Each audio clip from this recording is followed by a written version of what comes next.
Assalamualaikum warahmatullahi wabarakatuh. Cikgu Puan Hamidah binti Raya. Hari ini cikgu akan mengajar untuk Bahasa Melayu KSSM karangan bahagian A respon terhad 30 markah. Di sini cikgu akan lihat dan cikgu ambil dari soalan modul monotos JPN. Maklumat di bawah berkaitan dengan keselamatan di jalan raya.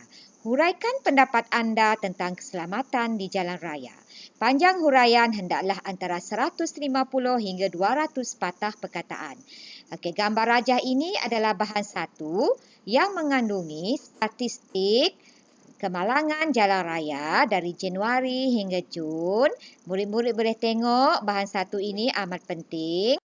Sini adalah bahan dua dan bahan tiga. Dalam karangan ini, soalan ini memberikan tiga bahan. Bahan satu, bahan dua dan bahan tiga.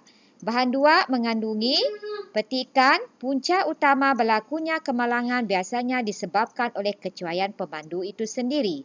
Ada antara mereka yang memandu sambil menggunakan telefon bimbit, memandu dalam keadaan letih, memandu secara berbahaya dan melanggar peraturan lalu lintas. Usaha mengelakkan kes kemalangan tidak sewajarnya diletakkan kepada agensi kerajaan sahaja, malah perlu melibatkan sokongan semua pihak. Sumber internet. Bahan tiga pula mengandungi petikan berbentuk puisi, iaitu lagu keselamatan di jalan raya. Bila lintas jalan, jangan main-main. Lihat kiri kanan, toleh ke belakang. 5 langkah melintas perlu dipatuhi. Jika tiada kereta, barulah melintas. Di sini murid-murid perlulah membaca bahan satu, bahan dua dan bahan tiga secara teliti. Baik, langkah pertama, kenal pasti tema, tugasan dan format karangan. Sebelum menjawab soalan karangan ini, murid mestilah menentukan tema karangan. Gunalah kaedah TE-TO-FOR. TE tema, TO tugasan, FOR format karangan. Untuk soalan ini, tema keselamatan di jalan raya. Tugasannya, TO cara, punca, contoh yang dirujuk berdasarkan bahan satu, bahan dua dan bahan tiga. Format adalah karangan umum. Baiklah, seterusnya langkah yang kedua adalah mengenal pasti maklumat bahan. Di sini murid-murid sudah membaca dan meneliti ketiga-tiga bahan. Jadi bahan tersebut mengandungi 1. Data kemalangan jalan raya. 2. Punca kemalangan jalan raya. 3. Cara mengatasi. Langkah yang ketiga adalah menulis perenggan pendahuluan. Gunalah kaedah KSSM-JA. Tetapi murid-murid perlulah mengikut kesesuaian jumlah patah perkataan. Kenyataan tema. S sebab. S serius atau keadaan isu tema. M mengapa dan J jawapan kepada tugasan. Seterusnya, kita lihat perenggan pendahuluan yang lengkap. Dalam meniti alaf baru, keselamatan di jalan raya ialah aspek yang amat penting dan sering dipolemikkan di warung-warung kopi. Kenyataan tema.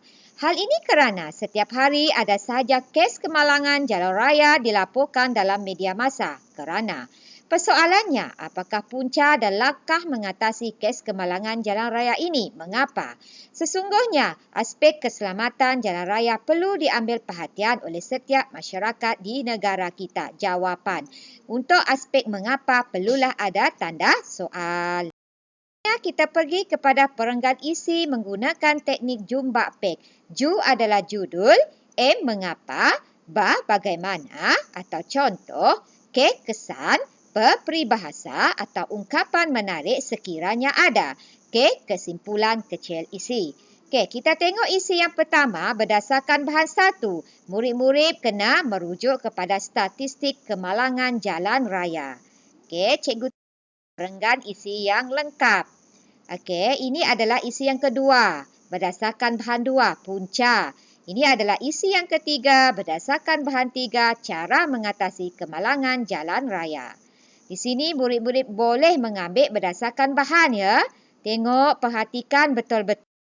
Cikgu akan memberi tunjuk ajar bagaimana isi pertama ini menggunakan kaedah jumpa pek, iaitu perenggan isi pertama yang lengkap. Berdasarkan statistik, kemalangan jalan raya di seluruh negara pada tahun 2019 ialah sebanyak 281,257 kes. Judul: Negeri Selangor mencatat jumlah kemalangan yang paling tinggi sebanyak 83,607 kes berbanding Johor hanya 41,161 kes. Bagaimana atas contoh berdasarkan statistik? Selangor dan Johor mencatat kematian yang tertinggi iaitu 482 kes, diikuti Perak sebanyak 302 kes. Bagaimana atas contoh berdasarkan statistik? Huraian ini, murid-murid, tidak semestinya mengikut semua teknik yang diberi. Olahan hendaklah mengikut kesesuaian tema karangan. Seterusnya, perenggan isi kedua untuk bahan yang kedua. Merenung sejenak memikirkan salah satu punca yang menyebabkan kemalangan jalan raya ialah kecuaian pemandu itu sendiri. Judul: Ada yang memandu sambil menggunakan telefon bimbit, memandu secara berbahaya dan melanggar peraturan yang ditetapkan. Bagaimana dan contoh? Oleh itu, sikap tidak bertanggungjawab seperti ini perlu dihentikan untuk mengelakkan kemalangan jalan raya. Okey, ini adalah kesimpulan daripada isi. Okey, huraian tidak semestinya mengikut semua teknik. Huraian hendaklah mengikut kesesuaian tema dan jumlah patah perkataan karangan. Isi yang ketiga, perenggan yang seterusnya.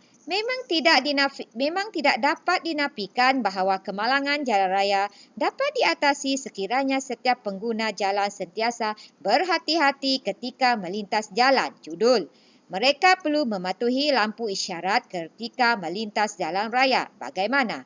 Selain itu, penunggang atau pembonceng motosikal juga perlu memakai topi keledar dengan cara yang betul agar keselamatan sentiasa terjaga kerana malang tidak berbau bagaimana dan kesan. Seterusnya, kita pergi kepada perenggan penutup menggunakan kaedah bersahake. Penegasan, sasaranan, harapan, kesimpulan. Okey, kita rujuk kepada perenggan yang lengkap. Kesimpulannya, keselamatan jalan raya ada kaitannya dengan kes kemalangan jalan raya. Penegasan. Oleh sebab itu, semua pihak pengguna jalan raya perlu berhati-hati dan sentiasa mematuhi peraturan yang ditetapkan oleh pihak kerajaan. Saranan. Saya yakin kes kemalangan jalan raya dapat diatasi melalui kerjasama semua pihak. Harapan. Tidak semestinya semua kaedah bersahake ini diletakkan dalam perenggan penutup, murid-murid. Sekian, terima kasih. Jumpa lagi. Semoga bermanfaat. Bye.